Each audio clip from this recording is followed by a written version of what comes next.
One thing before we go into the items is that we need to know how they work. So here I have a couple of examples to illustrate that many of the units have technologies that already boost their damage, for example, and when you put an item on it, the effectiveness is quite low.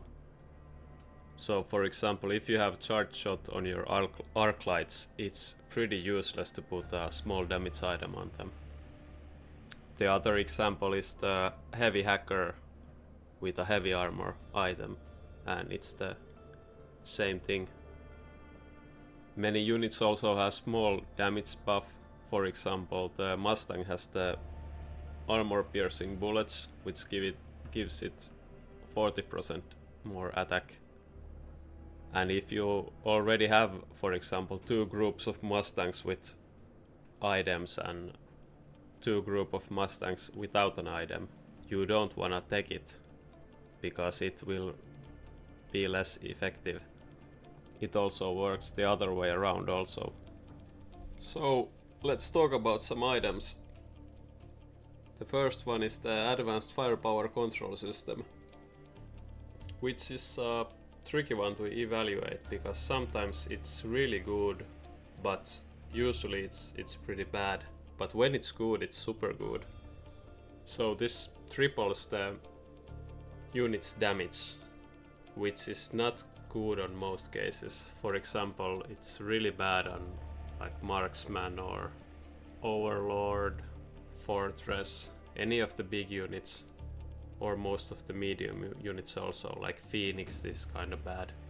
Like there are of course use cases, like when you are getting Rhino pushed and you have a Phoenix in front of his Rhino, then sure you can use this.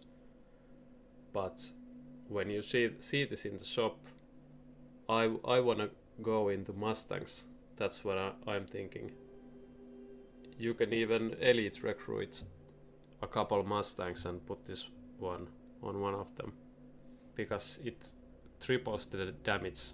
Like if you spend 100 on elite upgrade and build 2 Mustangs for 600, so it's 700, and this item is 300, so it's 1000, and you basically get, how many will you get? It's like this is 3 level 2 Mustangs, so you have 8 level 1 Mustangs basically for 1000.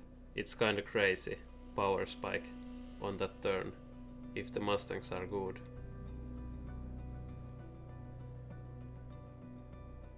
And it's also good on sledges sometimes, Hacker sometimes, Vulcan sometimes, Fang maybe if you can protect it, but usually this is just Mustang item, nothing else.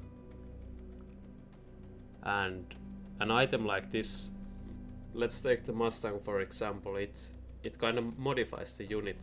Some of the normal counters for Mustangs are personal shields, because they can't break them, or armor technologies, for example on sledge and arc light. But with this item it's just drilled through, so it kind of modifies the unit. And if the enemy has that kind of like soft counter, he needs to commit more to it, and then it's easily counterable. So I rate this 8 tier. It is pretty good, but I don't know. The next one is crazy good, Amplifying Module. You can put this on any unit basically. It's pretty good on Mustangs, Steel Balls, Sledges, Overlords, Fortresses, everything. You don't need to think about this, it's super good.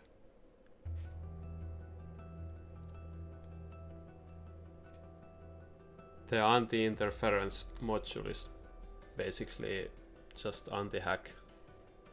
Sometimes when you know you are building hackers this turn or next turn yourself, you can take this item, because it removes it from the pool, so the enemy won't see it anymore.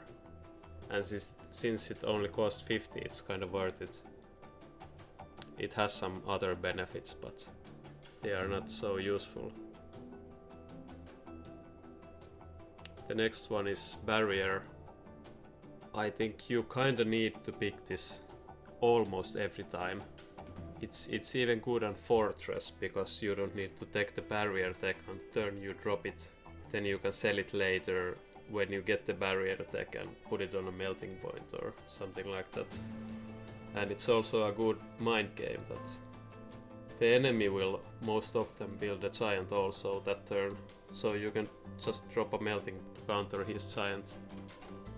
I sometimes hold this for one turn, see where my enemy deploys his stuff and just build melting point in front of it and equip the barrier.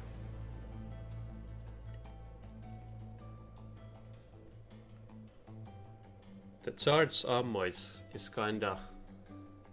This item will win you the game sometimes, but it's usually pretty bad because it's offered quite early usually, and at that point of the game there aren't many techs into play, so it kinda does nothing most of the time. And if you have, for example, in the shop some damage item and this, the damage item is almost always better because it just gives more power instantly. But this is kind of crazy, like late game melting point with charged ammo is pretty good. Mustangs are pretty good with this because, or anything that shoots far, because they remove the range tech from the enemy so they can shoot back.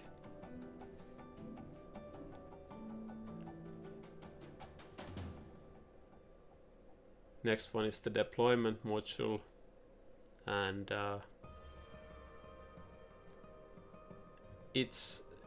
you shouldn't pick this often, but sometimes it's pretty good.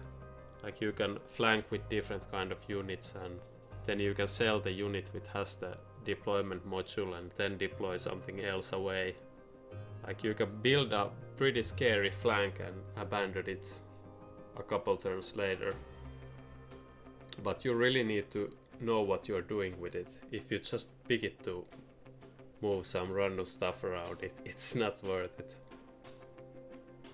And usually with the Rhino spec, I have written here that it's good because the level 2 Rhino is kinda scary, and when you can move him around it's even more scary.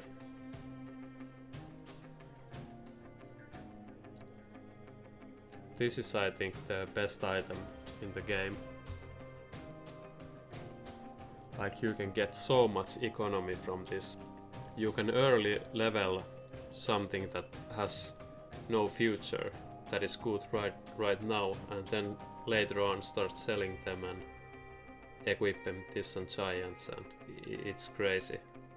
I have a couple of videos about games that I abuse this item.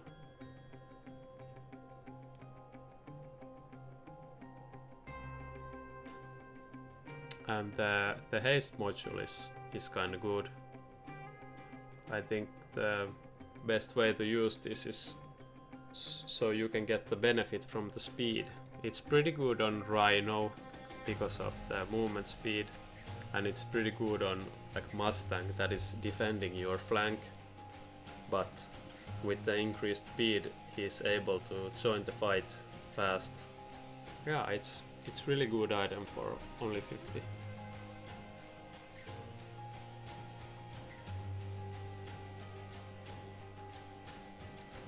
Then there is the heavy armor, and you can just drop this on every big boy.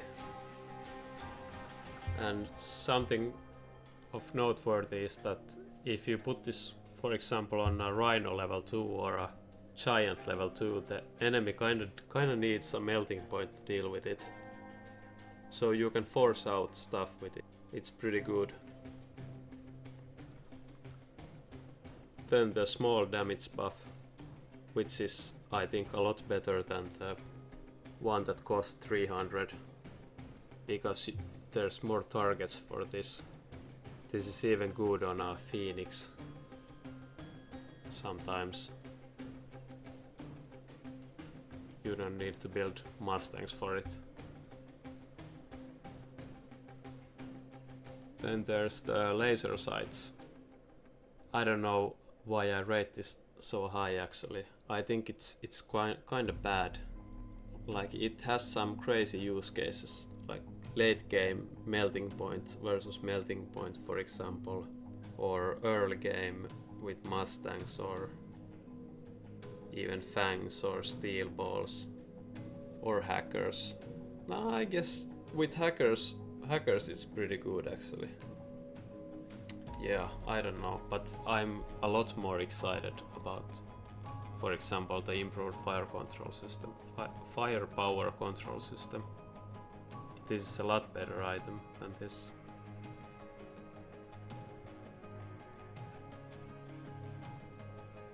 The Nano Repair Kit is very similar to the heavy armor, but the heavy armor is just better, I think. It kind of forces the enemy to go into a melting point. So next one is the Parasitic Ammo, and it's pretty interesting item. Like it's really good and will win you the game, but it's so expensive, and it kind of depends how the enemy board is set up. So the first thing to look for is the enemy good at clearing small stuff? Like does he have like mass arc lights, Vulcans, or high explosive ammo Mustangs? This might not be worth it then. But also you need to look at how long these units will be alive. For example, sometimes the game is like, well, I just played a game where the enemy had mass Mustangs and melting points, and I had melting points and mass stormcallers with incendiary bomb. So all his Mustangs burned down, and the last units that were standing were 2 melting points of mine that were deployed in the corner, and the other one had parasitic ammo on it. So the fire had already died out, and then it started creating crawlers, and the enemy melting point was targeting them, and my melting point was targeting him. So you need to kinda evaluate how the game will go, and compared to some skills like Storm, which is the same cost, is that this parasitic ammo will be with you every round, while the usable skills are for 1 round only. And next, Photon Coating. Like this is a lot of the time just a bad heavy armor, but the EMP immunity is worth something, but I wouldn't take this very highly.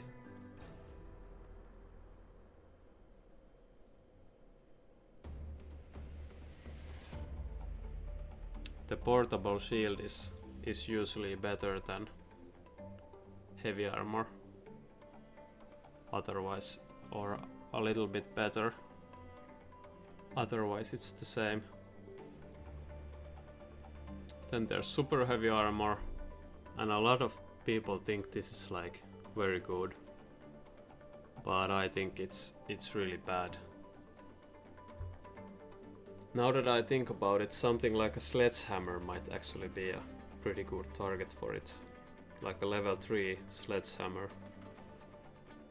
But if you put this on a rhino or a giant, the enemy is just gonna build a melting point,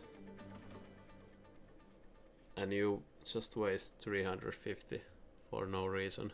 But it certainly can win you games if you put it on the last turn and the enemy has no melting point.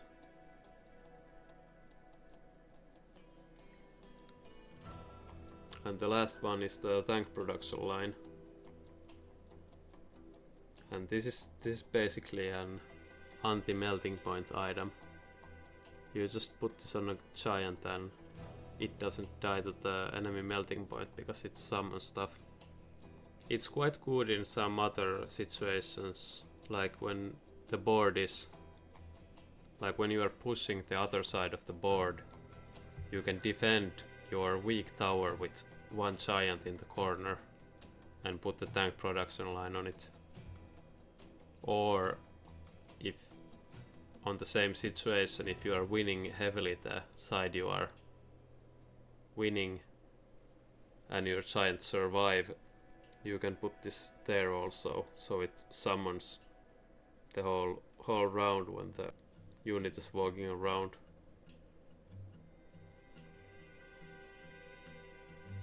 But it isn't that exciting item, but it's pretty good when it's good.